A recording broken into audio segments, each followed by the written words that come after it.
Pasigueño, what important core value that you would like to share to the young generation of your cities, especially women, that will serve as your legacy or inspiration?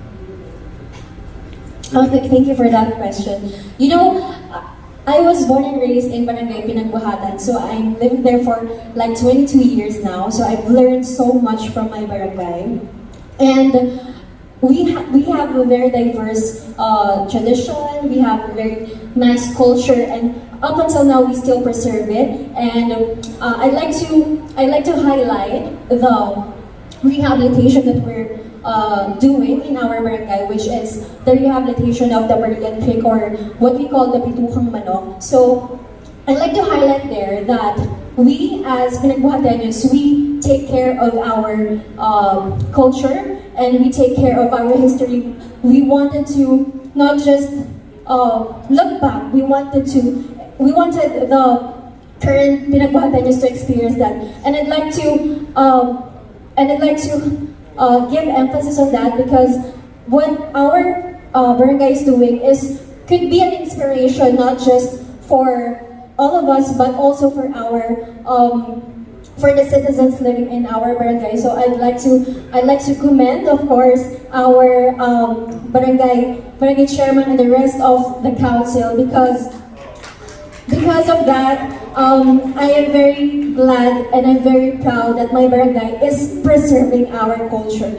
And that could be an inspiration for all of us. Thank you. Okay, just a follow-up question then. Okay, thank you. What unique or distinct character that Miss Universe Philippines Pasig should possess?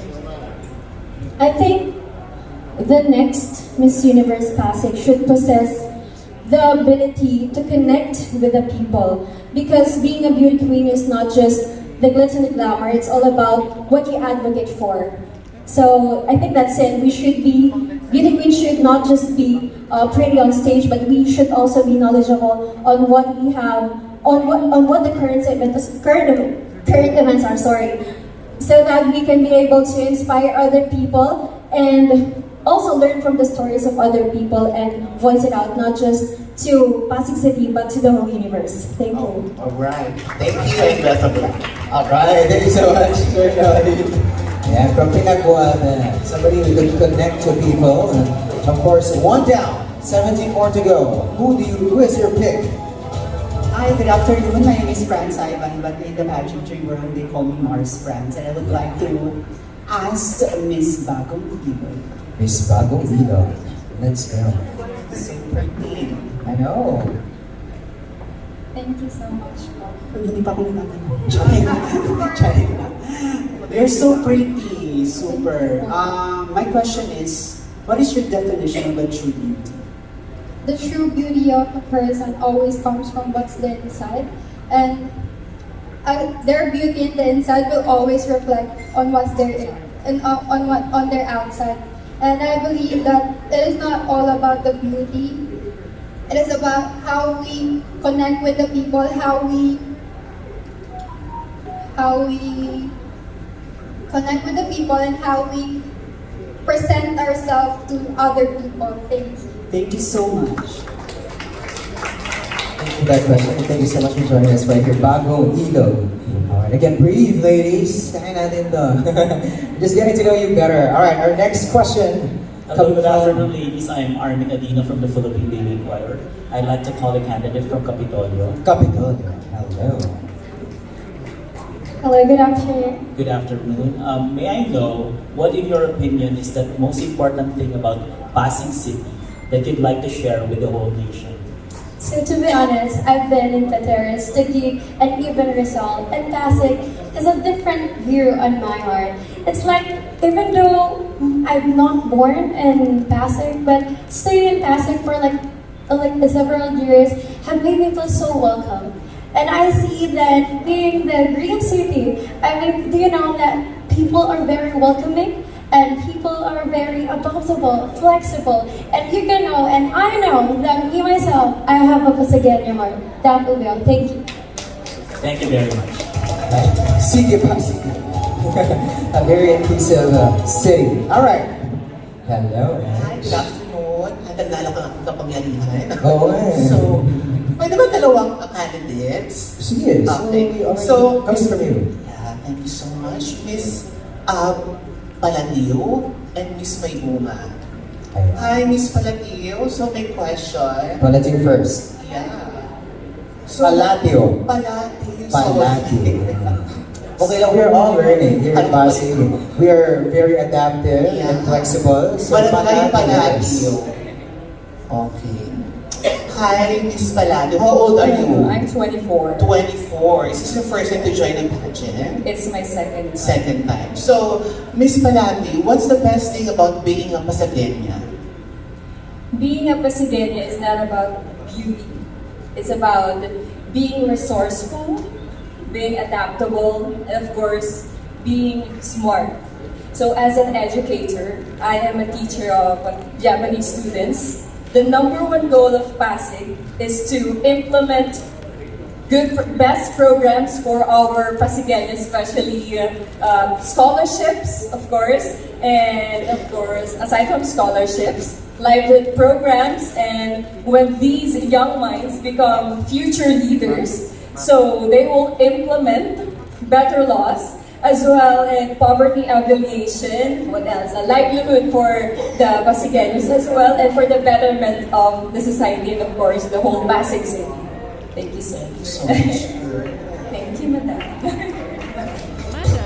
Thank you, Palatio. Okay, the next question is for Maybunga. Hello, good afternoon. How old are you, Iha? Good afternoon, everyone. I am only 19 years old. It's the first time to join the national pageant. This is actually my third.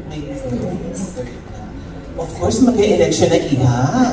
So, given a chance to talk to our Mayor Pasig, Vico Soto, ano sabihin mo? Ano gusto mong i-tackle sa kanya? What would you tell him? I think if there's something that I'd like to tell our Mayor Vico Soto is that the next elections should be open to everyone and that we should have an open communication with all the citizens of Pasig City. I believe that Pasig City has a lot of potential leaders here in our community, just those people who are not yet ready to have a position in the government. But I believe that we Pasigueños, we have the capacity to lead, we have the capacity to hear our fellow Pasigueños, and most importantly, we have the capacity to feel our fellow Pasigueños. Thank you. Thank you so much and congratulations. Thank you. Thank you, Maybunga. All right. Tita Davinia will be joining us for this next question. Hello, good afternoon. Hello, good afternoon. I'm Tita Lavinia from Titas of Pageant. And my question, kung okay lang dalawa sa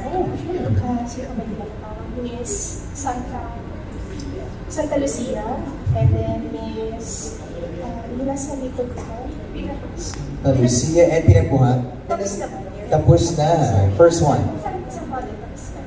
Santolan. There you go, ladies. And as forward, Santa So Lucia. my question to Miss Santa Lucia is, we recently had Miss Universe just a few weeks ago, and I'd like to know, how do you feel when people say that we just need someone blindingly beautiful, that it doesn't matter whether they're the best speakers or the most intelligent?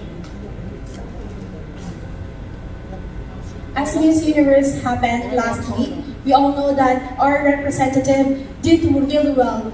And I believe that she really represents our country very gorgeous and very graceful. And the only thing I would message to someone who are saying that being a beauty queen should be blindly beautiful, I believe that it is not. You should be authentic and you should be able to connect with people by inspiring your story to them. And I believe that being a Miss Universe Philippines Pasig should have an ability to represent her community with sincerity. That would be all. Thank you. Thank you, Miss Santa Lucia.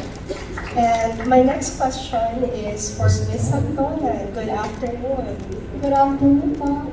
Miss Santolan, in a world where social media has powerful influence, how do you believe people can use this responsibly, knowing that we've been pretty much addicted to AI these days?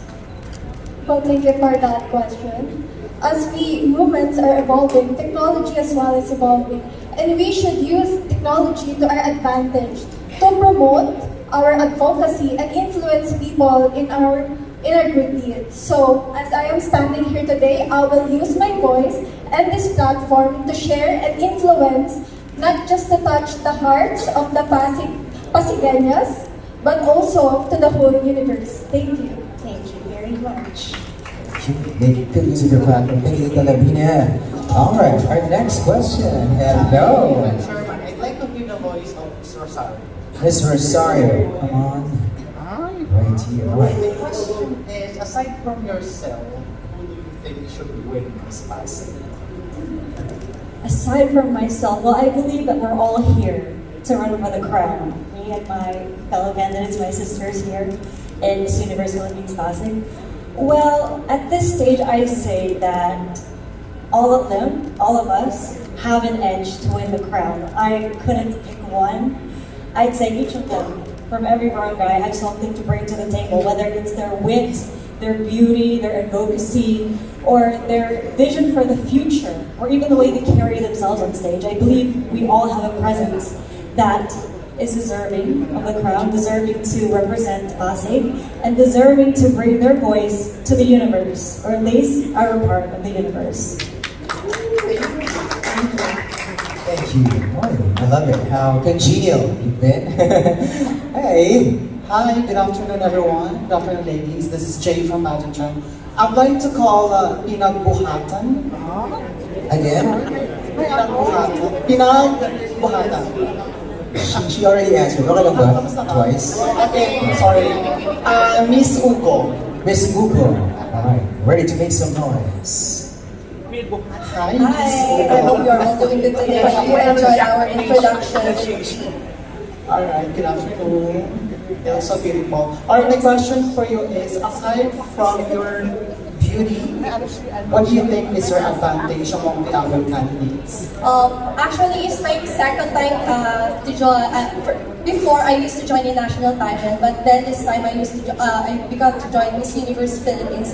And with that, aside from the beauty that you see, I wanted myself to champion the purpose of my advocacy. I have this LIVE program that was established last year that was called Live, Engage, and Act for Our Future, in which I use my hobby as an advantage to reach out underserved communities, which is hiking. So with that, I was able to commemorate our local ancestor, indigenous people, to pay tribute also in taking good care of our environment. Thank you so much. Thank you so much.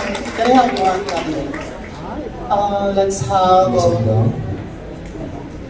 Santolan, tapos na ba? Yes. Sagad. Sagad. Saga. Sagad, sorry. It's okay, we're already here. You're getting to know Pasig and the different barangays we have. And you're really from Saga. Alright, Barangay Sagad, who encouraged you to join Miss Universe Philippines Pasig? Actually, this is my second time joining a pageant. The first one was Mutiana Pasig, and I thought joining a pageant was just all about beauty.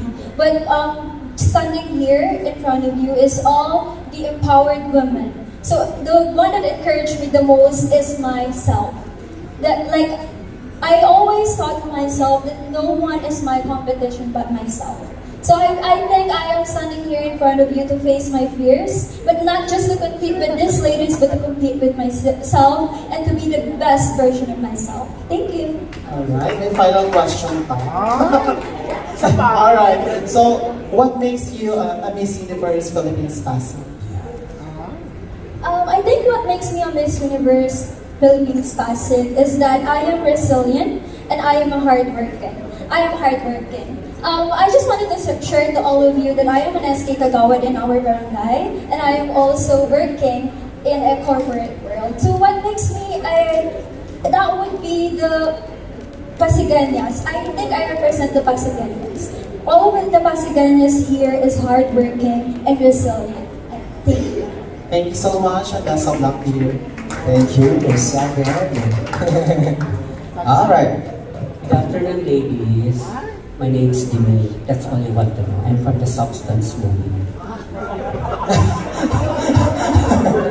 Anyway, I don't know who to ask, but I'd like the others who haven't talked yet to answer this question, but yet do not fit into my questions. The other candidates who have answered can. Alright. Okay. Since 2 or 3 years ago, the playing field of pageantry has changed. Now, I'd like to know of the 18 delegates, who of you thought of approaching this journey like a job interview? Anybody? Like a job interview. Okay, Miss Maybo. May bunga, there's Santona. Santona. Uh-huh. Okay, the more the merrier. Okay. Have we asked Santola yet, Maya? Yes, also. And may bunga. So they've already answered. Okay lang? San Antonio, not yet. Okay, San Antonio.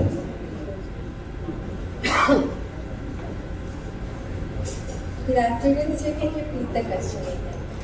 Yes, I was asking who of the 18 delegates approached this journey like a job interview? So, me personally, I resigned my work here in Buling, so it is in partnership with Miss Universe Philippines.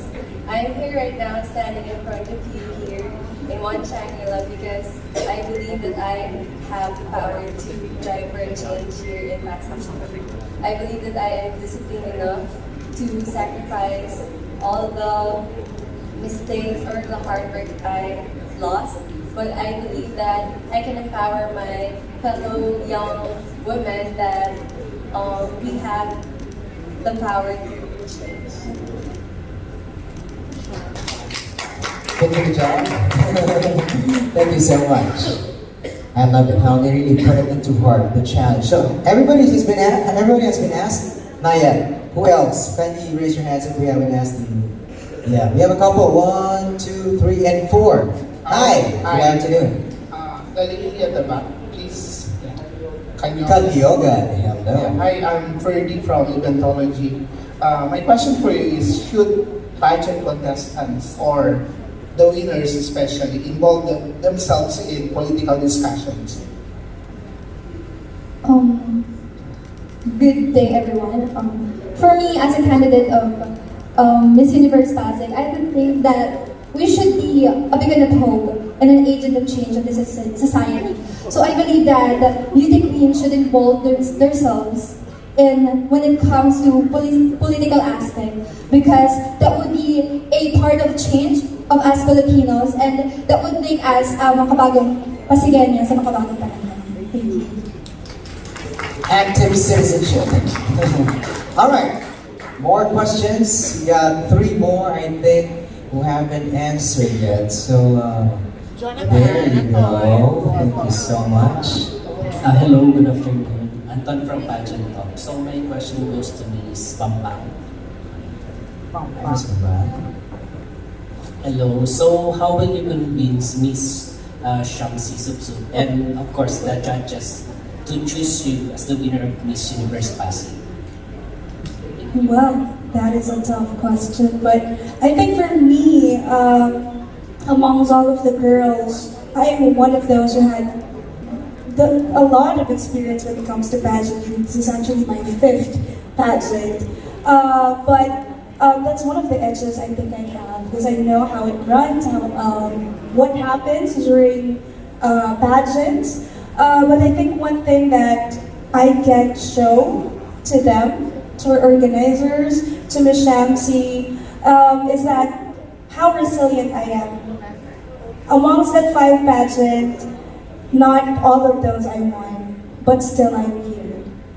And still, I have the face to face the world and to face Pasig as a Miss Universe. So I think one thing I am ready for is to take on that crown and fight for Pasig. Thank you. Very good. The grit is there, relentless in the pursuit. Thank you so much. All right, we are down to our last 3. All right, the next question will be coming from Jonathan. Ito na yung sinubuni na.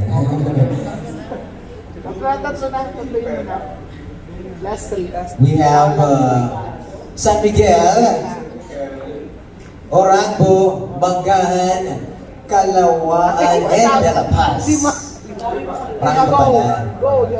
Miss Manggahan. Miss Manggahan, Mr. Right here.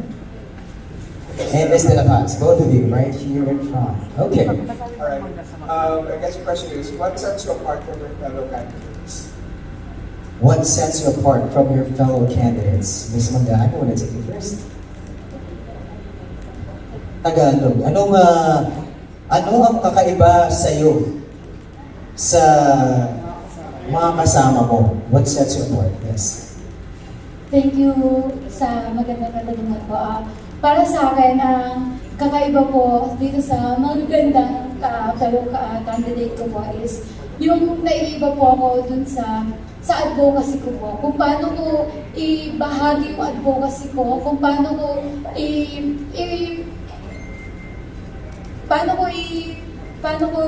paano ko ibigay or ibahagi sa ibang tao yung advocacy ko, which is mental health awareness po.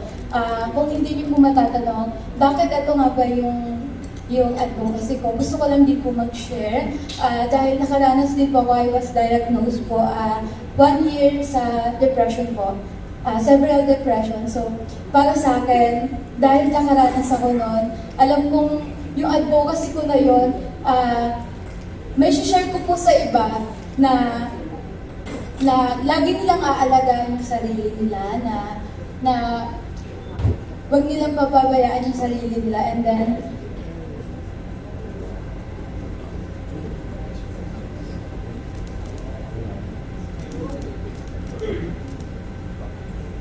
yun lang po, yun yung pinagkaiba ko po siguro sa kanila kung paano ko po ibahagi or paano po ako makakatulong sa ibang kagaya kong nakakaranas ng mga ganong problem po. Yun naman po. Sharing, touching lives through your own experience. How about you, Miss De La Paz? Hi, good afternoon everyone, and I hope you're having a great time with the press presentation session. So with that question, what sets me apart with the rest of the candidates is that I believe we all have different stories and personality. And with these differences, that made us unique. And with that being said, I believe with the uniqueness of our personalities will make us beautiful and will make us stand out in this pageant. Thank you. We're going to be finding that out, of course, as we progress in the competition. Thank you, Manggahan and De La Paz. Our last two, I'm going to advance right here in front already so that we're ready for the question of Oyal. All right, Calawaan and San Miguel. You want to ask this one or both of them already? Oh, and Orango. There you go. Okay, same question for Calawaan, Orango, and San Miguel. Okay. So the final question is our favorite question. Yeah. So why should you be our next Miss Universe Philippines Pasig 2025? San Miguel first. San Miguel. Thank you, Bo. I believe that as women here that's standing here today have a different passion, commitment, and stories to bring in this pageant. And I believe that I am deserving to be the next Miss Universe Philippines Pasig 2025 is because I have a lot of stories to bring. And it is the stories of the people behind my back. It is the stories of people who built me, who helped me to be here today. And it is not just about the people behind my back, it is also about the people that I will inspire to the future. And it is about the people that I will connect, as like the rivers of Pasig City who connects its own people. And I believe that will be me as the next Miss Universe Philippines Pasig. Thank you.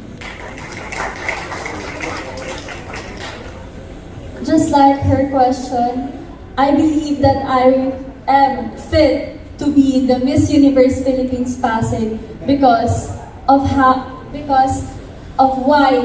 the reason why I joined this pageant. I joined this pageant because I want to use this platform to help other people.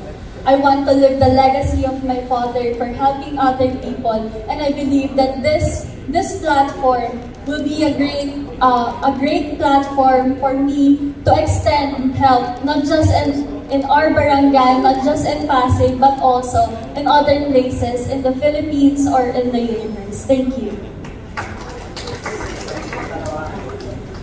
You know, I think I can be the Miss Universe Philippines Pasig because this may be funny, but I love women so much.